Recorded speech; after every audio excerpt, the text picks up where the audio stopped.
iba kundi panuampo, panangayon. Let's turn to the book of James, chapter number 4.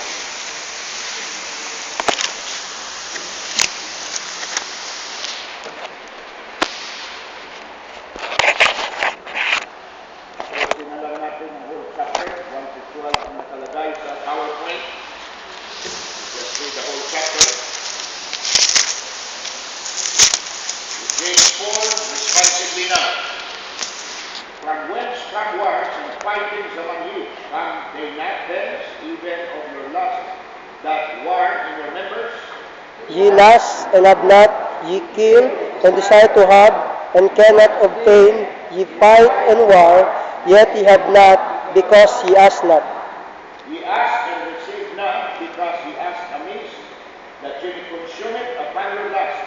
Ye adulterers and adulteresses, know ye not that the friendship of the world is enmity with God? Whosoever therefore will be a friend of the world is the enemy of God.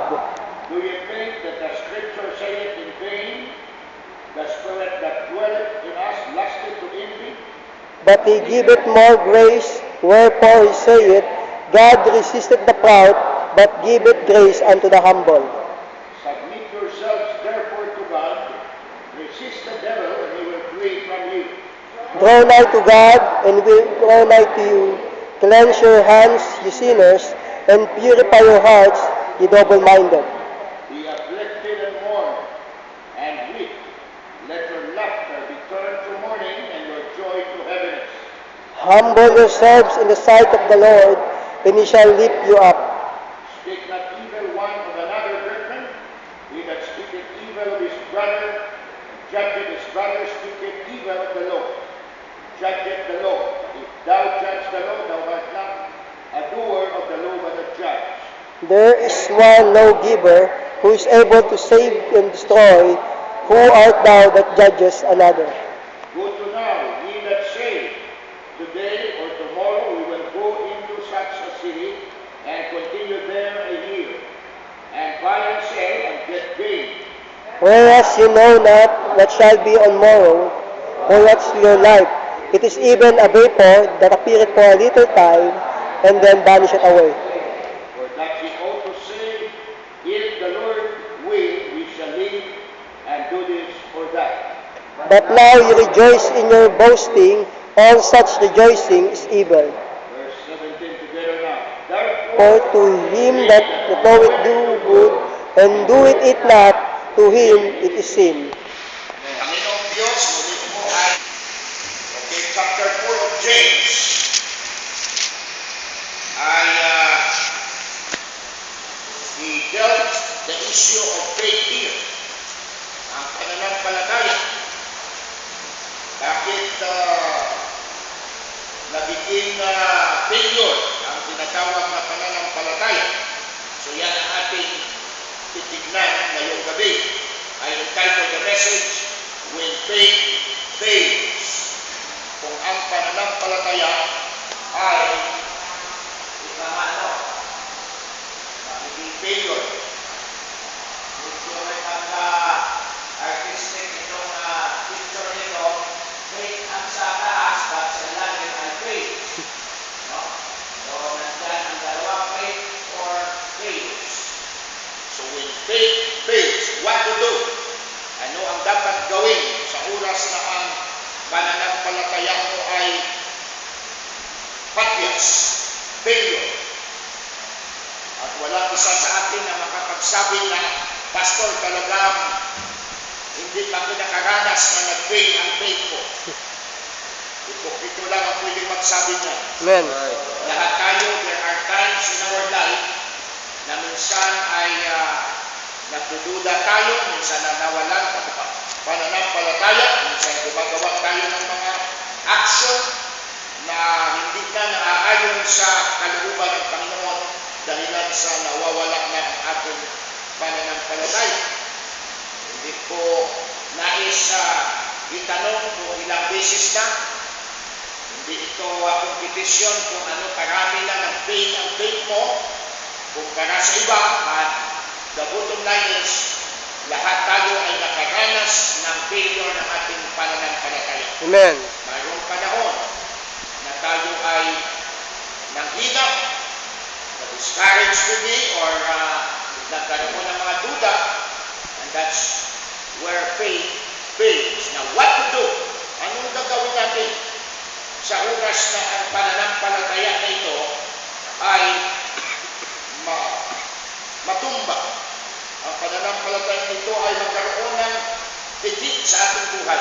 Tatlong bagay ang ating titignan ngayong gabi. First of all, the causes of faith's failure. Ano ang mga causes? Bakit ang pananampalataya natin ay nakakaranas ng failure? And then, ang pangalawa mamaya, the cost of faith's failure or the consequences. Cost or consequences, isa lang. Ano ang kabayaran? Ano ang magiging damage? Ano ang magiging cost na sa oras ng faith mo ay matumba o magkaroon ng kapakyasan? And then the last, the cure. Tignan natin ang cure for faith's failure. So the first one, let's start with first. Number one, causes of faith's failure. Causes ng faith failure is the subtraction of faith. Yung pagbawas mo. Once na binawasan mo ang pananampalataya mo, once na inalis mo sa madaling salita ang pananampalataya, marami kang mangyayari sa buhay mo. Imbes na lakasin mo ito, imbes na ang pananampalataya na ito ay lalo upang patibayin, sinasabrak mo o inaalisan mo o tinatapyasan mo. So yan ang subtraction of faith. Ano magiging resulta? Verse number 1, whence come wars and fightings among you? Come they not hence, even of your lust that war in your members? Now baka magkamali tayo, hindi pinag-uusapan dito ang nag-aaway na dito sa simbahan. It has nothing to do with people in the church or members in the church na nag-aaway. Alam mo kung ano ang tinutukoy ni James dito? Ang members sa ating katawan. Amen. The greatest enemy of a believer is not Satan or the world, but self. Amen. Yung flesh, yung dama, nag-aaway ang espiritu at ang flesh bawat minuto, bawat segundo.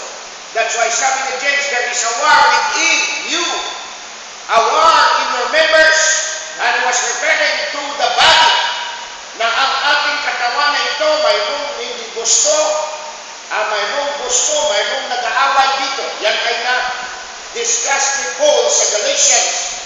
Para maunawaan ng lubusan, punta tayo sa Galatians, chapter number 5. Sa Galatians chapter 5, there is a war within.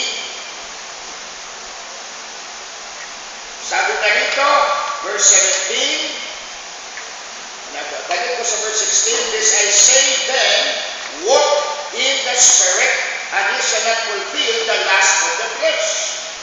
Maglakad ka sa Espiritu, kung ikaw ay tunay na tumanggap na sa Panginoon, ikaw na ay mayroong Holy Spirit.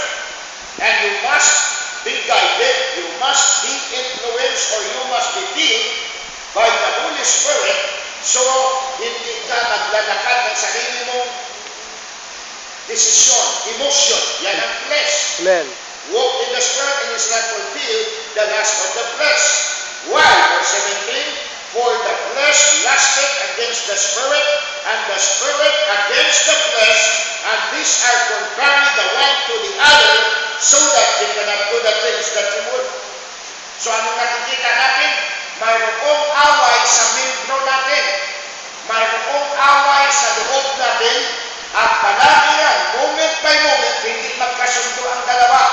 Ang Holy Spirit against the flesh. Ang flesh naman, gusto niya ang kanyang sarili, gusto niya yung mga bagay na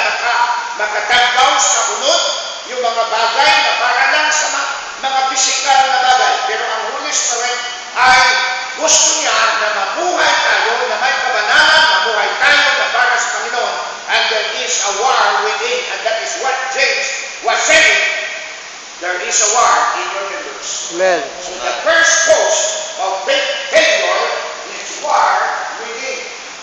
Mayroong tinatawag na away, ira, doon sa loob. At ulitin ko, the greatest enemy of a Christian, tatlo ang kaaway natin. The world, the flesh, and the devil. Na-mention yan sa Bible. Ang sanglibutan, ang diablo, at ang ating sarili. I'm Amen. referring to the flesh. Amen. Ang pinaka-greatest natin na kaaway, although lahat ito ay mga magigiting na kaaway, pero kung lagyan natin ang number one, ang pinaka-number one natin na kaaway ay ang ating sarili. Amen. Amen. Why? Because kahit saan tayo pupunta, kasama natin ito. I believe sometimes may mga time na iwanan tayo ng diablo, pupunta siya sa iba, because he's not like God na all present at the same time.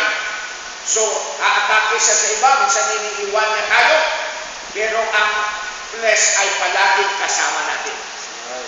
Kahit saan tayo pupunta. At ang flesh na yan ay against sa spirit. So, there is a war within.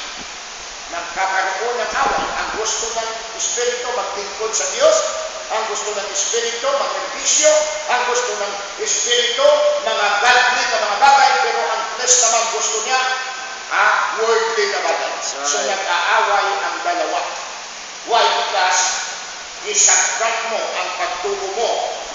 You subtracted your faith. That's one cause of faith failure.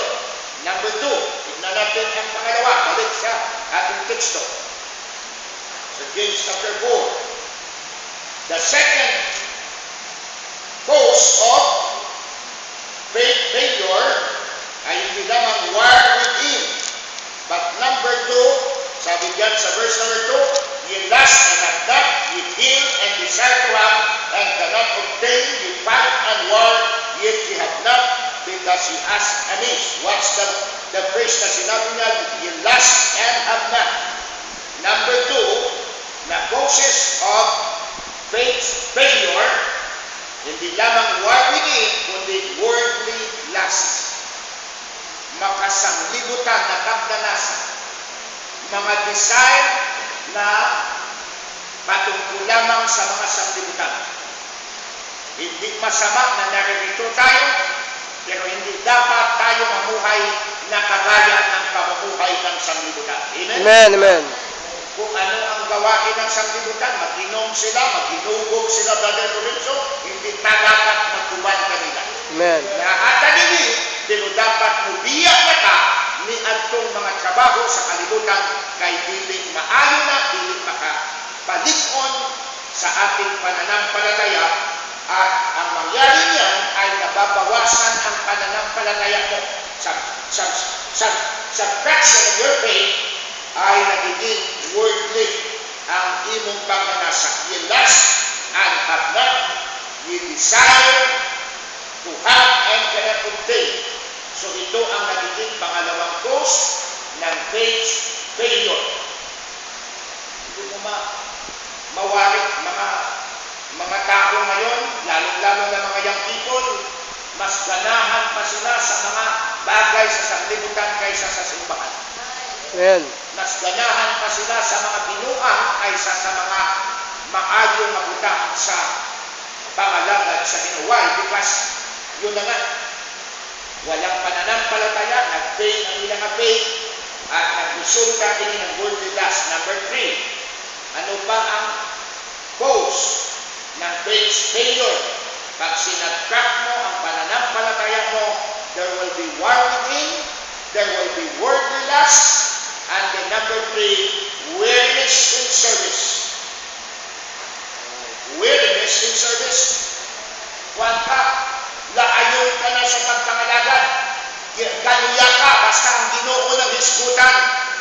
Pero pag mga utang sa kalimutan, barkada, basketball, mga suroy-suroy, shopping, work,